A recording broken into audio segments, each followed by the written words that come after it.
Archaeology of Lebanon reveals thousands of years of history ranging from the Lower Palaeolithic, Phoenician, Jewish, Roman, Muslim, Christian, Ottoman, and Crusades history.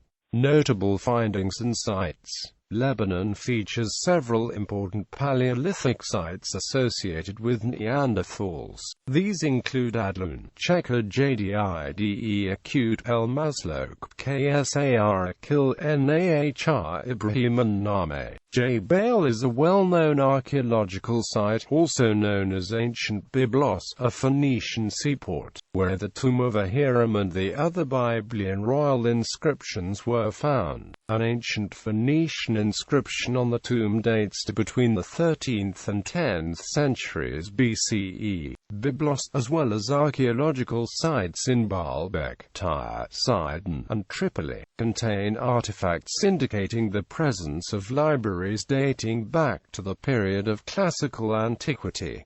Industry names. Lower Paleolithic industries of Lebanon have shown similarities to Chelio-Aeculian, Talyashan, Talyascio-Levalloisian and early Levalloisian, with some caution suggested to be observed with the use of some early Levalloisian and Aeculian labels, that may be confused with the heavy Neolithic of the Karasun culture. Middle Paleolithic industries suggested include Amudian, early Yabroidian, Micro-Levalloisian, a Micro-Mousterian, Levalloisian, Mousterian and Levalloiso-Mousterian. Radiocarbon dating exists for Ksar Akil and Ras El Kelb. Various other industries have been judged to be typologically similar to these, along with one described by Henry Fleisch in 1962, particular to mountain sites, for which the Mayrubian culture has been defined after its type site. Mayruba. R. Nerviel and Dorothy Garrett divided the Upper Paleolithic of Lebanon into 6 stages based on stratified sites in the surrounding area. Stage 1 has Emorian and transitional varieties. Stage 2 was possibly evidenced at Ksar Akil. Stages 3 and 4 have been termed Lower and Upper Antilian after the Antelias cave. Stage 5 is addition, possibly developed from Stage 4. Stage 6 is identified as Kubaran, of which there are many varieties of assemblage based on locality. Several early Neolithic sites were found by Diana Kirkbride in the Bekaa Valley in 1964 and mentioned by James Mellart in 1965. The Neolithic of Lebanon was divided up into 3 stages by Maurice Dunnon based on the stratified levels of Byblos.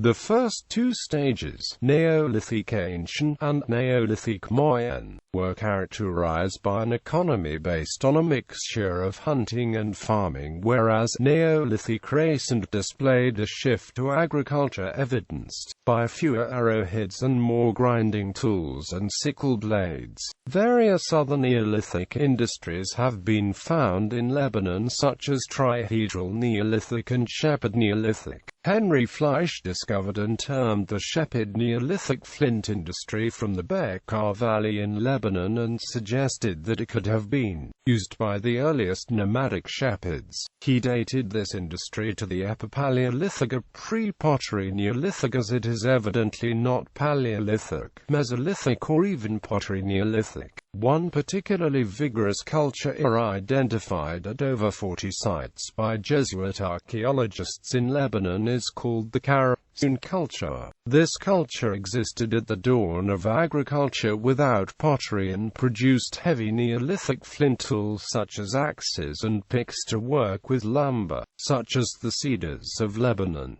Their type site is Karasun II, located close to the El Waroon Dam, Mount Hermon and Aaiha. The Chalcolithic was divided into 2 periods by Jacques Covin based on stratified levels at Byblos, Neolithic Ancient and Neolithic. Recent. The division is marked largely by differences in pottery more than flints, with a few notable exceptions such as fan scrapers. There are a large number of tells in the Bekaa Valley and Akka Plain which have early Bronze Age or earlier deposits, including one under the Grand Court in front of the Temple of Jupiter in Baalbek. Surveys and dating of prehistoric sites. Descriptions of some of the tells in the Bekaa Valley were published by Jerku in 1933, L. Halter in 1948 and A. Kushki in 1954, along with a map of the Bekaa Valley by Bernard G. Ezd in 1956 that marked 50 tells. Another major survey of Lebanese tells was carried out between 1965 and 1966, with 88 tells recorded, along with numerous surface sites by Lorraine Copeland and Peter J. Westcombe. Materials collected were presented for comment and identification to a panel of experts that included Diana Kirkbride, Jack Owen, Henry de Contenson, Maurice Dunnon, Francis Howers, Henry Fleisch, Robert John Braidwood, Ralph Solecki, W. J. Van Leer, G. L. Harding, H. Balfour, Olga Tufnell, Brian Gregor and Ziad Baden.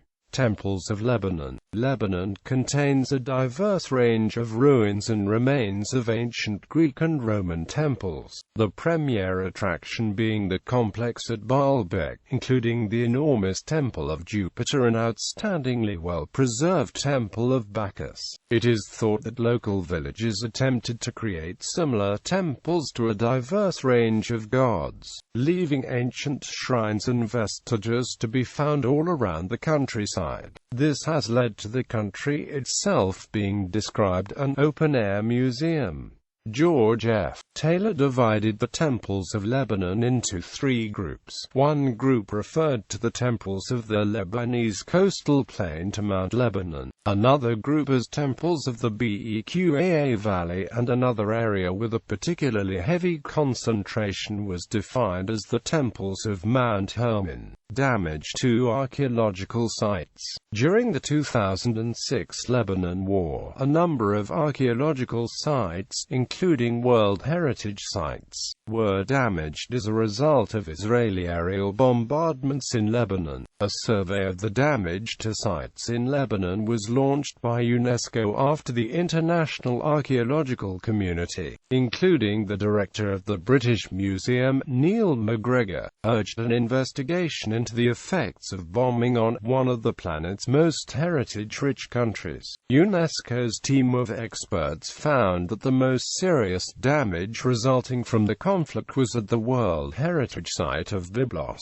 where an oil spill resulting from the targeting of fuel tanks at the GU power plant had stained the stones at the base of the port's two medieval towers. Among other archaeological remains on the seashore, Munir Bushenaki, Director General of the International Center for the Study of the Preservation and Restoration of Cultural Property, estimated that it would take 25 people 8 to 10 weeks to manually hand clean the affected areas, placing the cost of the operation at some $100,000 United States dollars. The mission also found that the main features of the World Heritage Site of Tyre, such as the Roman Hippodrome and Triumphal Arch, had escaped damage, but that frescoes in a Roman tomb at the site had come loose, likely because of vibrations caused by bombs. It was also reported that the World Heritage Site of Baalbek was not damaged by bombs, with the exception of the fall of one block of stone and the widening of fissures on the lintels in the temples of Jupiter and Bacchus, likely due to vibrations from nearby bombings.